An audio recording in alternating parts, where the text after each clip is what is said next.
As a result, the Consumer Financial Protection Bureau ordered Bank of America, the BAC, to pay more than $100 million to customers and $90 million in penalties. The office, yeah, Wells Fargo ended up having a couple $1 billion fee or something like that. So that's nothing to them, but I guess it's money that they just paid back.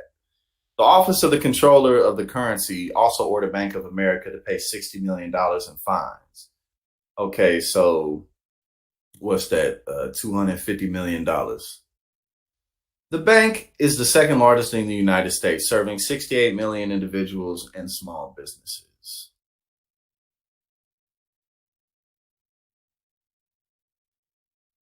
Yeah, from what I can tell, it seems like a lot of it is in a few weeks people will get over it. That's kind of what it seems like to me. Because at the end of the day, TYT is still TYT. So people will get over it because where else you gonna go? You know what I'm saying? The bank is the second largest in the United States, serving 68 million individuals and small businesses. Let me tilt my mic towards myself a little more.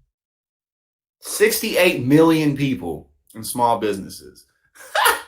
Aaron, what's going on? Good to have you here. Always good to have you in the building.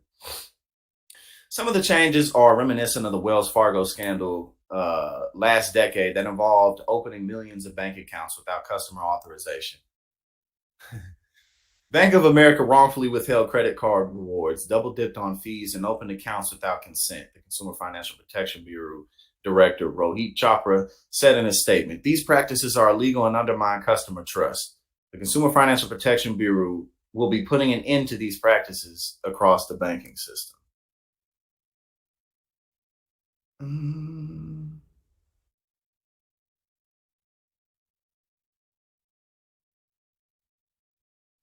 Yeah. First, I really, I really don't have that much to say about it in general. I really don't know that much about it, but but yeah, I don't really have that much to say about it.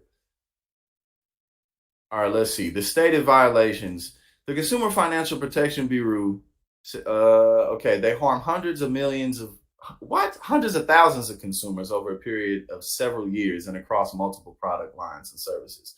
My bad, y'all. I can't read today. That would happen after a first transaction was declined. Jesus Christ, I'm just skipping all over the place.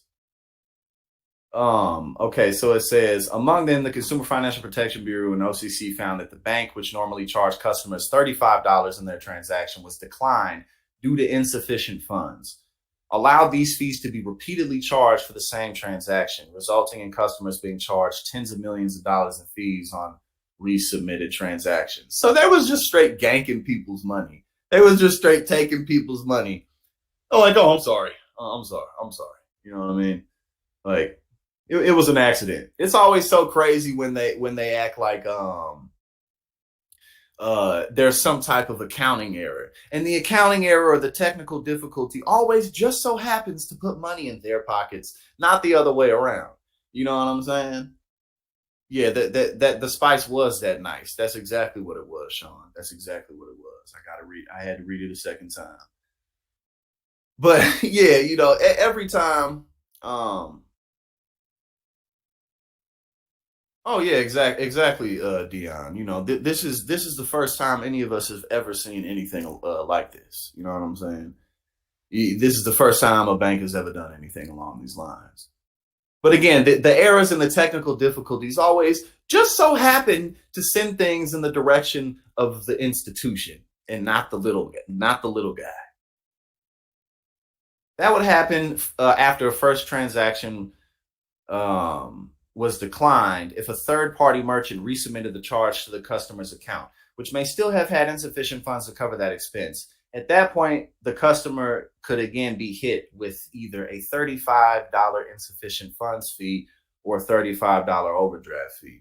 I'm with Chase, and typically I don't really have that much issue with Chase. I typically don't have that much problem with Chase, but there have been a few times where I'll get charged for an overdraft fee like every day. And I'll have to call the bank and be like, yo, what's up? Because with my account, that's not supposed to happen.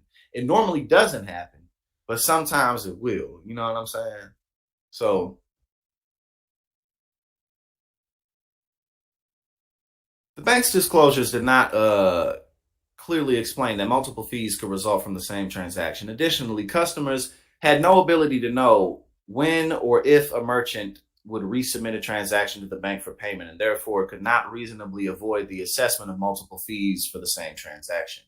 Bank of America noted in an email to CNN that those fees were eliminated last year. We voluntarily reduced overdraft fees and eliminated all non-sufficient fund fees in the first half of 2022.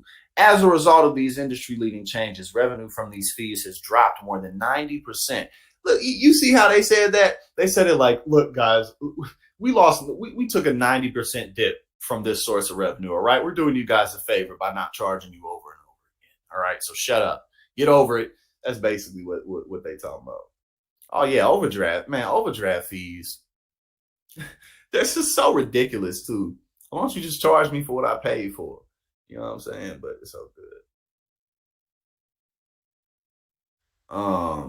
Let's see.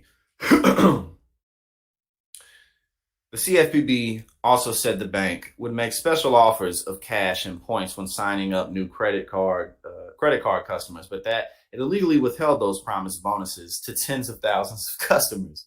Whoops! Sorry guys. Sorry guys. Jesse, what's going on? Yo, that's ridiculous though. Oh yeah. We definitely gonna get some good footage of Elizabeth Warren going in on these people for sure, no doubt. But yeah, you promise people to get these. You promise to get people these perks and rewards, and you just willy nilly. Oh, didn't give them to tens of thousands of people. And from at least 2012, the agency said in order to reach now defunct sales-based incentive goals and boost their evaluations, bank employees illegally applied for and enrolled consumers in credit card accounts without consumers' knowledge of authorization.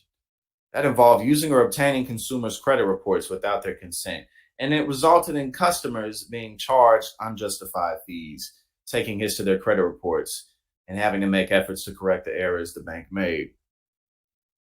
At the end of the day, organizations and institutions at the end of the day are just groups of people. That's all they are. And, I say that to say, people make mistakes, people get greedy, people have all types of issues, and that impacts how organizations operate. And that's why regulations are important. You know what I'm saying? That's why the Consumer Financial Protection Bureau is important.